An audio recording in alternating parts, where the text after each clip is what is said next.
Recevez nos chaleureuses salutations, très chers téléspectateurs, et bienvenue dans votre flash dédié aux communautés issues de la diaspora à travers le monde. À la une de ce flash, accueil de 147 Maliens de retour volontaire. Un vol caractère en provenance d'Algérie a atterri hier jeudi 13 février 2025 à l'aéroport international Modibo Keïta de Bamako, transportant ainsi 141 Maliens en provenance d'Algérie dans le cadre d'un programme de retour volontaire. À leur arrivée, ils ont été accueillis par le chef de cabinet du ministre des Maliens établi à l'extérieur de l'intégration africaine, Mamadou Ban Lamine, chargé des affaires sociales et des questions migratoires au secrétariat exécutif du Haut Conseil des Maliens de l'extérieur, le délégué général des Maliens de la diaspora ainsi que le représentant de l'Organisation internationale pour les migrations OIM. Il convient de noter que ce vol a été affrété par l'Organisation internationale pour les migrations OIM en collaboration avec le gouvernement malien.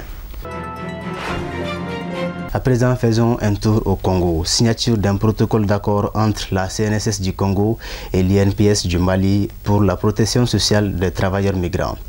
La Caisse nationale de sécurité sociale CNSS du Congo et l'Institut national de prévoyance sociale INPS du Mali ont signé lundi 10 février 2025 un protocole d'accord à la CNSS au Congo. Cet accord vise à renforcer la coopération entre les deux pays en matière de sécurité sociale pour les travailleurs migrants. La cérémonie a connu la présence de son Excellence M. Agibou Diallo, ambassadeur plénipotentiaire du Mali au Congo-Brazzaville, accompagné de son équipe ainsi que des représentants des commerçants et travailleurs des Maliens résidant au Congo. À présent, lecture d'un communiqué de l'ambassade de la République du Mali au Canada. L'ambassade du Mali au Canada informe la communauté malienne et résidant au Canada qu'une délégation se rendra à Québec dans le cadre de la mise à jour des listes électorales. Cette mission aura lieu le samedi 22 février 2025.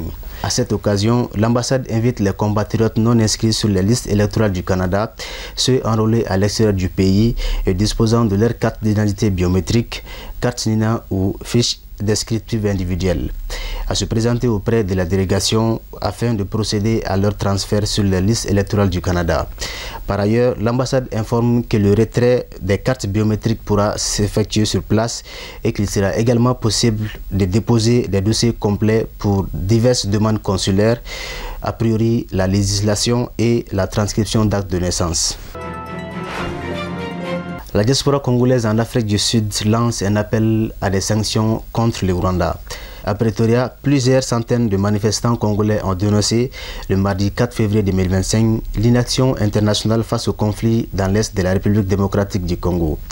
Rassemblés devant la délégation de l'Union européenne UE, ils ont exigé des sanctions contre Kigali, accusés de déstabiliser leur pays. Enveloppés du drapeau congolais, certains manifestants ont parcouru des heures de route pour exprimer leur frustration avec comme slogan écrit sur les banderoles « L'Union européenne doit cesser tout soutien au Rwanda qui participe à la déstabilisation du Congo ». Pour conclure ce flash, nous faisons un tour en Mauritanie. Des Guinéens coincés aux frontières en Mauritanie. À Conakry, de nombreux ressortissants guinéens sont bloqués depuis plusieurs semaines aux frontières séparant la Mauritanie du Sénégal d'un côté et du Maroc de l'autre côté.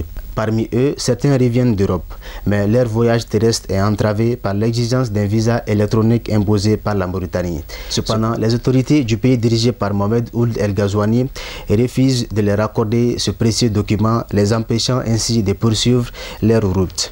Voilà tout pour ce flash. Merci de votre aimable attention et à très bientôt pour d'autres informations.